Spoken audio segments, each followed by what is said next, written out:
You can't open up a newspaper in Israel these days and not see the self-righteous, hate-filled quotes from the leaders of regional Muslim-majority nations, condemning Israel for actions on our Temple Mount. Hi, I'm Cantor from Tiferet Yeshua Congregation, right here in Tel Aviv. Now stick around till the end and I'll send you a free ebook. The king of Jordan is outraged over Israel's actions. He said, any more provocations in Jerusalem will affect the relationship between Israel and Jordan. And then he said, we join Muslims and Christians everywhere in rejecting threats to the Arab character of this holy city. President of the Palestinian Authority, Mahmoud Abbas, has warned of a new violent uprising, an intifada, because of the clashes at the Temple Mount. So just what is Israel's crime, this heinous crime at the Temple Mount? Jews are merely visiting one of the oldest sites of our ancient nation. You see, the Muslim world is seeking to paint a picture of Jerusalem as a city that is historically, ethnically Arab, despite the fact that Jerusalem has never been the capital of any Arab nation. These Islamic truthers, if you will, deny that there ever was a temple in Jerusalem. Longtime Israeli diplomat and author Dori Gold coined the phrase temple denial in his 2007 book, The Fight for Jerusalem, Radical Islam, the West, and the Future of the Holy City. The goal of temple denial is to delegitimize by Islamic pseudo-intellectuals and politicians the Jewish historical claims to Jerusalem. Arafat was the first to popularize this fabrication. He claimed at the 2000 Camp David Accords that the Jewish temple was actually in the Arab city of Nablus, not Jerusalem. Without any fact or without any evidence, that claim spread across the Middle East, according to Ambassador Gold, like wildfire. However, the Waqf, the Islamic authority that Israel allows to oversee the Temple Mount, made a crucial mistake. In 1999, they permitted bulldozers to remove, are you ready?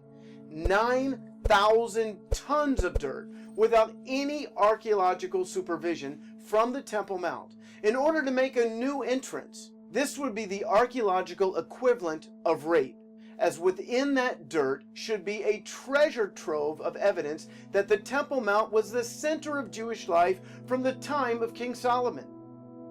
These 9,000 tons of dirt were unceremoniously dumped into the famous Kidron Valley. In 2004, some Israeli archaeologists got permission to start the Temple Mount Sifting Project. They arranged for hundreds of archaeologists and even tourists to help them sift through the artifact-rich soil that had been dumped. Recently, a 10-year-old Russian tourist found a coin dating back to the time of King David and his son Solomon. This lends proof to a Jewish presence on the Temple Mount going back to around 1000 BC.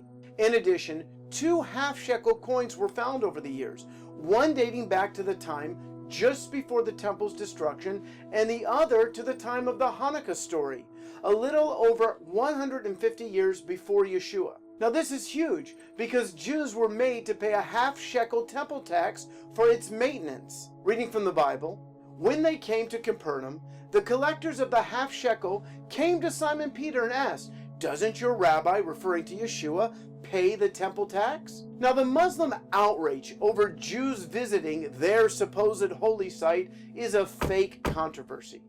However, what isn't fake is that this piece of real estate is the most contested and controversial patch of land in the entire world. And for good reason.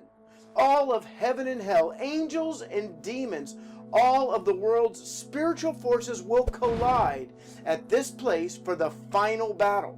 The prophet Zechariah wrote, referring to the end times, "Then the Lord will go out and fight against those nations as he fights on the day of battle. And on that day his feet will stand on the Mount of Olives just east of Jerusalem."